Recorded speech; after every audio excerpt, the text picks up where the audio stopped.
Τώρα κυρίες και κύριοι είμαστε συγκεκριμένοι για Πρωτομάη. Έχουμε το ψήστη εδώ και τις κριτές μας. Πάτε τους λίγο. Όλοι με γυαλιά εκτός από τις γυναίκες, γιατί έτσι είχα παρατηρήσει. Συγγνώμη, δεν μιλάμε κριτές, παρακαλώ. Κρατάμε εδώ πέρα το καημένο εδώ πέρα το παλικάρι. Καλώς είναι κατά τα άλλα. Λοιπόν, θέλουμε να ψηφίσουμε τον κύριο Στέφανο πόσο καλός ψήστης είναι. Συγγνώμη. Πρώτος κριτής, παρακαλώ.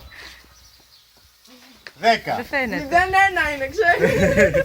10, μάλιστα. Δεύτερος κριτής, παρακαλώ. 9. Που γίνεται 6. Γίνεται, δεν γίνεται ακριβώς. 9 ρε ξεκόλου. Τρίτος κριτήρας. 10.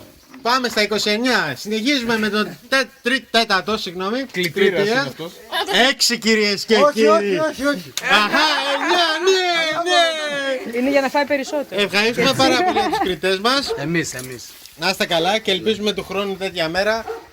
Δεν κατάλαβες, θα πέσει Να μην βαθμολογία και αφού ξαναψηφίσετε. φάμε. Αν το άφηνα το 6 δεν θα Μάλιστα. μάθουμε να φάω. Θα κρίνουμε και εκείνη την ώρα όταν θα αρχίσουμε να φάμε από τους κριτές που θα δοκιμάσουν και θα τεστάρουν στο για επόμενο εργασία. επεισόδιο. Ευχαριστούμε πολύ που είδατε Φωτιά, αυτό το φωτιά. βίντεο που είναι live Γιατί από το σαβέλης. σπίτι Steven.